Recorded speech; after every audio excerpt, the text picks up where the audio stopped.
তাদের দোয়া করলাম আর খেজুরের ডাঁটা গাড়ায় দিলাম, যতক্ষণ পর্যন্ত ডাঁড়াটা কাঁচা থাকে আল্লাহ হয়তো মেহেরবানি করে তাদের কবর আজাবটা মাফ করে দিতে পারেন।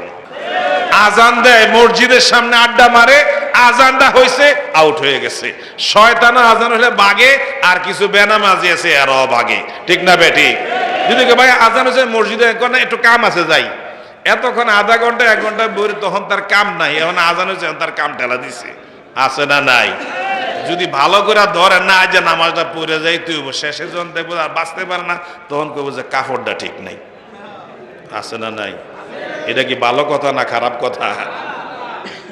এখন আমরা তো কইব যে আর তো কর চাই শেষ, কাপড় ঠিক নাই, এটা ভালো কথা নয়। আবু দাউদ শরীফের হাদিস, আল্লাহ রাসূল সাল্লাল্লাহু আলাইহি ওয়াসাল্লাম বলছেন, ইস্তানজিহু আনিল বাউল, পেশাব থেকে বাইচা থাকো, ফাইন্না আম্মাতাল আযাবিল কবরি মিনহু, কারণ অধিকাংশ কবরের আযাব পেশাব থেকে অসতর্ক থাকার কারণে হয়। এই জন্য যেখানে সেখানে বসে গেলাম, ডাস্টবিনের পাশে দাঁড়ায় গেলাম, পেশাব সেরা প্যান্টের চেইন লাগাই লাইলাম, প্যান্টটা নাপাক, সারাদিন সারা রাত আমি নাপাক অবস্থায় রইলাম, নামাজও পড়ি না, পবিত্র থাকি না, কবরে যাইতে হবে রে বন্ধু, সেই কবর কিন্তু ছাড়বে না, ওই পেশাবের জন্যই তোমার কবরে আযাব হবে। বুখারী শরীফ, তিরমিজি শরীফ, বিভিন্ন হাদিস কিতাব আসছে, আল্লাহ রাসূল সাল্লাল্লাহু আলাইহি ওয়াসাল্লাম এক জায়গায় যাইতেছেন, পাশে 2টা কবর, দাঁড়াইলেন, দাঁড়ায়া কিছু সময় চুপ রইলেন, এরপরে বলছে একটা খেজুরের ডালা নিয়ে আসো। খেজুরের ডালা নিয়ে আসলেন, এটা এরকম পাতালে ফাইরা 2 কবরের মধ্যে 2টা ডালা গাড়াই দিলেন। বলছেন, ইন্নাল মাইয়িতানি ইউআযাবানি ফি কবরিহিম কুবুরিহিমা ইলা আখিরিল হাদিস।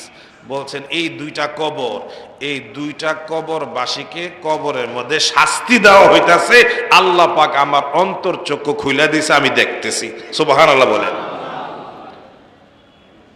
ওয়ামা ইউআযাবানি ফি কাবীরিন, আল্লাহ রাসূল বলছেন এমন 2টা কারণে তাদেরকে শাস্তি দেওয়া হচ্ছে, যে 2টা জিনিস থেকে বাইচা থাকা তাদের জন্য কঠিন কিছু ছিল না, সহজ ছিল। একজন অভ্যাস ছিল আয়াস্তাতিরু আনিল বাউল, একজন অবস্থা ছিল সে পেশাব থেকে পরহেজ করতো না, সতর্ক থাকতো না, কাপড়ের মধ্যে পেশাব লাগতো ঠিক মতো, ঢিলা কুলুক টিস্যু ব্যবহার করতো না, পবিত্র হইতো না। এই অপবিত্র থাকার কারণে, পেশাবের সাথে এরকম ভাবে তার থাকার কারণে তার মধ্যে কবরে আযাব হইতেছে। আর আরেকজন হলো গীবত করত, পরনিন্দা করত, মানুষের দোষ ত্রুটি চর্চা করত পিছনে পিছনে, এই গীবতের বদভ্যাসের কারণে তাকে কবরে শাস্তি দেওয়া হইতেছে।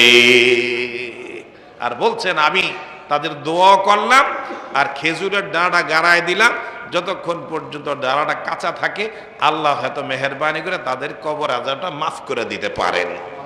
মাফ হয়ে যাবে বলেন না, মাফ করে দিতে পারেন।